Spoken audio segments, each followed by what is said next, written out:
Hi hello, कसे आहात सगळे? आय होप सगळे मजेतच असाल. सो इथे आलेलो आहोत. खरं तर काल रात्रीच आम्ही इथे आलो आणि बाकी रुटीन दिवसभराचं सुरू आहे. राहूची शाळा झाली आहे, घरातली सगळी दिवसभराची कामं झाली आहेत आणि आता इव्हिनिंग रुटीनला माझ्या सुरुवात झाली आहे. देवासमोर नुकताच दिवा लावून झालाय आणि इथे बघू शकता अर्धी भांडी माझी घासून झाली आहेत. बाकी घासायची आहेत, पण त्याच्या आधी जरा बाहेर जाऊन येतोय कारण सध्या राहूच्या स्कूलमध्ये भरपूर ऍक्टिव्हिटीज सुरू आहेत. ऍक्शन सॉन्ग कॉम्पिटिशन होती, आज ड्रॉइंग झालंय आणि उद्या आहे त्याची क्ले कॉम्पिटिशन. सो राहूसाठी नवीन क्ले आणायचा आहे. ऍक्च्युली घरात आहे पण सारखं आता प्रॅक्टिस करून करून सगळे कलर्स मिक्स झालेत. सो म्हटलं कॉम्पिटिशनला नवीन क्ले देऊया त्याला. सो त्याच्यासाठी पटकन बाहेर जाऊन येते. अरे हे पिवळं झालं बघ पान. हो, पण तुला माहितीये ना ते नवीन आलंय. नवीन आलं? हो, फुटलेला त्याला. अच्छा. आपण नव्हतं त्याच्यामुळे आपल्याला माहिती नव्हतं. मी पण आजच आल्यावर बघितलं. अच्छा. पण ते पिवळं झालंय. हे बघ अजून एक नवीन कोंब येतोय मला वाटतं. येतोय का? तर राहूसाठीचा क्ले घेतलाय. दूध घ्यायचं होतं, दूध सुद्धा घेऊन झालंय आणि आता घरी जातो. बाहेरून घरी आलेले आहे, छान फ्रेश झाली आहे आणि डिनरच्या तयारीला लागली आहे. सो इथे तुम्ही बघू शकता डिनरसाठी मी करते बटाट्याच्या काचऱ्या. इथे वरणासाठी डाळ घेतली आहे, जरा आमसूल घालून वरण करते. सो ती सुद्धा एकीकडे तयारी पटकन करून घेते. सिम्पलच डिनर करते. काळात सकाळी आम्ही मस्त पडवळची भाजी, पोळी, वरण भात, कोशिंबीर असं लंच केलं होतं. सो म्हटलं आता छान साधं गरम गरम वरण भात करूया.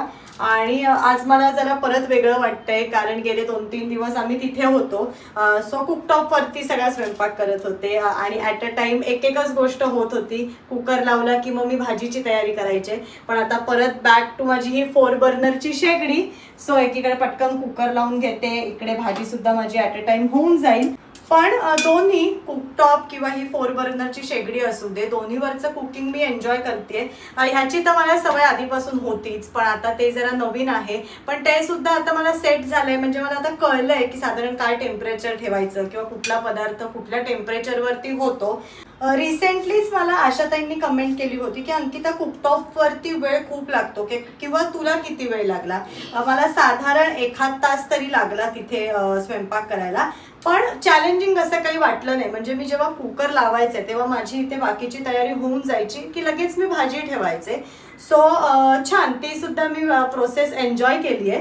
पण आता मी परत आज 4 बर्नरच्या शेगडीवरती स्वयंपाक करते. पटापट आधी मी हे बटाटे सगळे चिरून घेते, काचऱ्याच करणार आहे आणि मग मी पटकन कुकर आणि काचऱ्या दोन्ही एकीकडे पटापट करून घे. हे आणले ना? नाही मग हे आणले, हे आपल्याकडे होते. हे होते का? हे बनवायचंय ना. 1-2 मिनिटं थांब, मी पटकन कुकर लावते. तोपर्यंत हे काय बनवायचंय? उद्या राहूची आहे कॉम्पिटिशन क्लेची.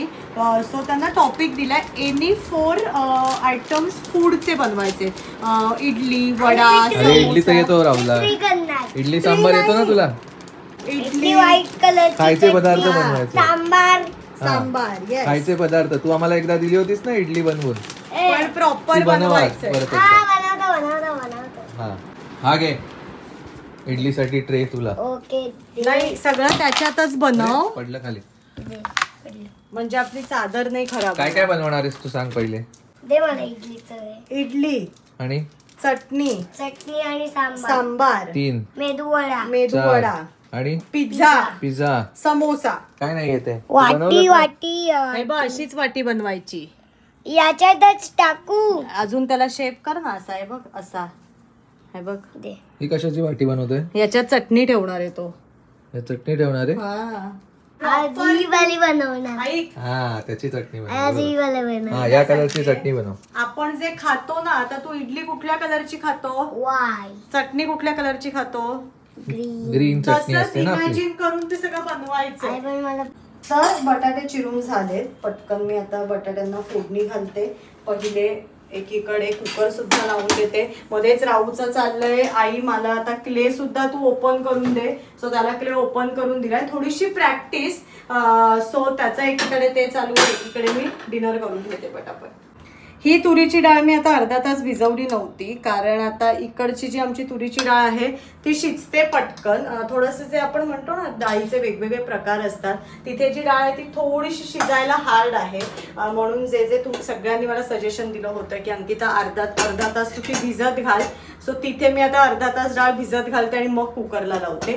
पण ही डाळ लगेच शिजते, सो ही काही मी अर्धा तास भिजवलेली नाही. काचऱ्या अगदी मी सिंपल करते. लाल तिखट आणि आपला जो मालवणी मसाला आहे तोच छान अशा खरपूस भाजून वरण भाताबरोबर जशा छान फ्राय करतो आपण तशाच सिंपल करणार आहे.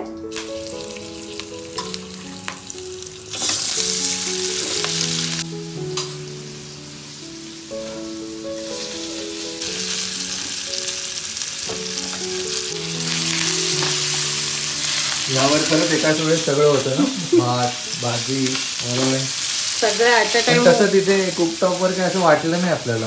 वाटलं काय सी आपल्या आता खूप जर घाई गडबड असेल ना तर कदाचित कधीतरी चॅलेंजिंग होऊ शकतं, पण आपल्याकडे जर छान वेळ आहे, आपण नीट केलं, वेळ मॅनेज करू तर अगदी पटापट होऊ शकतं. अगदी. काचऱ्या जरा मी इथे वाफवायला ठेवते. वरणाची इथे मी सगळी तयारी करून ठेवली आहे. टोमॅटो चिरलाय, कोथिंबीर, कढीपत्ता आणि आमसूल थोडासा गूळ घेतलाय. एक टोमॅटो आहे त्याच्या जरा चकत्या करते, बाजूला जरा सलाड म्हणून होईल. आत्ता रिसेंटली जो मी काल ब्लॉग अपलोड केलाय त्यात राहू टोमॅटो खात होता, त्याच्यावरनं छायाताईंनी मला खूप एक अशी काळजीपूर्वक कमेंट केली की अंकिता राहू टोमॅटो खातो ही चांगली गोष्ट आहे, फक्त बियांसकट देतेस तर काळजी घे, कारण मुलांना पचत नाही. गोष्ट खरी आहे की मुलांना पचत नाही, इवन आपल्याला मोठ्यांना सुद्धा बियांचा कधी कधी त्रास होतो. पण राहूची एक गोष्ट मी ऑब्झर्व केली, राहू जेव्हापासून हे सलाड प्रकार खायला लागलाय त्याला कधीही त्रास झालेला नाहीये, म्हणजे त्याला व्यवस्थित ते पचतंय. आणि पुढेच त्यांनी मला सांगितलं होतं की मुलं पाणी पित नाही त्यामुळे त्रास जास्त होतो. तर आमच्याकडे एक गोष्ट चांगली आहे की राहूला एक चांगली सवय आहे की राहूने काहीही खाल्लं की राहू स्वतः येऊन एक ग्लास पाणी कंपल्सरी पितो. त्याच्यामुळे आत्तापर्यंत तरी मला या गोष्टीचा काही असा त्रास त्याला झालेला दिसलेला नाहीये, पण तरी तुम्ही इतकी छान काळजीपूर्वक कमेंट केलेली आहे. सो नेक्स्ट टाइम पुढे मी त्या गोष्टीवरती लक्ष ठेवेन आणि नेक्स्ट टाइम देताना अशीही काळजी घेईन की शक्यतो त्याच्या टोमॅटोमध्ये बिया राहणार नाही, अशी सुद्धा काळजी घेईन आणि तसं त्याला खायला देईन. शिजल्या का? हो शिजल्या, पटकन शिजतात. काय काय बनवतोय आई बघायला ये म्हटलं. आले 2 मिनिटात माझी भाजी झाली. झाली का तुझी ऍक्टिव्हिटी ती प्लेची? काय बनवलंस का? समोसा बनवतोय. फक्त समोसा आणि बाकी इडली वगैरे? आम्हाला भूक लागली आता, लवकर दे दे ना खायला आम्हाला. तुम्ही प्रॅक्टिस. अरे हे आई तुझ्यासाठी बनवते आणि तू आमच्यासाठी बनवतोयस ना डिनर. स्कूलचं प्रॅक्टिस आहे. पण आम्हाला चालेल ना, एवढं छान मस्त मस्त ऍट अ टाइम 4 पदार्थ बनवतोय. समोसा, इडली, मोदक. मी तुम्हाला नाही देणार, मी खाणार. बघितलं, मग आम्ही पण एक काम करतो, मी ही भाजी केली आहे ना ही मी खाते, टोमॅटो मी खाते, सलाड. हा सलाड बघितलं. बी बघ, बी आहे का त्यात? बी बघून खा बाळा. नसते बघू. समोसा. हे समोसा आहे हा. ट्रायंगल मस्तच रे. ए चिकटू नकोस. मी नाही चिकटवते. एक समोसाला एक समोसाला. क्या बात आहे, मस्तच. हेच डिनर करावं मला समोसा, इडली, हे काय मोदक आहे आणि हे काय बनवलंय चटणी. हे काय आहे आणि सांबार. ए राहू राहू हे काय आहे? हे काय बनवलंयस? हे काय आहे? सांबार. सांबार आहे हा. अच्छा अच्छा, सांबार मस्तच. चला आपला रेडी आहे डिनर. बघ तेच म्हणते मी, माझ्या आधी याचं झालं पण. हा हे राहूला देऊन टाकूया आपण. हे तू खा, आम्ही ते खातो. ए तुम्ही. डिनर तयार झालेलं आहे. इथे मी ताटं वाढायला घेतलीये. वरण वाढलंय, भात वाढलाय छान, त्याच्याबरोबर थोडंसं दही आणि काचऱ्या वाढते आणि जेवून घेतो लगेच. नंतर परत नाईट रुटीन आहे, हे सगळं क्लीन करायचंय, भांडी घासून घ्यायचे. राहूची उद्या स्कूल आहे सो त्याची सुद्धा सगळी तयारी करायची आहे. आणि परत एकदा जरा मी शांत बसून त्याच्याकडनं प्रॅक्टिस करून घेते, जे उद्या त्याची क्ले कॉम्पिटिशन आहे त्याची. पण त्याआधी पटकन जेवून घेतो आणि आज हा ब्लॉग इथेच थांबवते. भेटूया माझ्या नेक्स्ट ब्लॉग मध्ये. See you again. बाय. हा, अशा काचऱ्या कुरकुरीत बेस्ट लागतात. मस्त. आणि त्याच्याबरोबर दही, गरम गरम वरण आणि भात. थँक्यू. चल. हळू, हळू, हळू.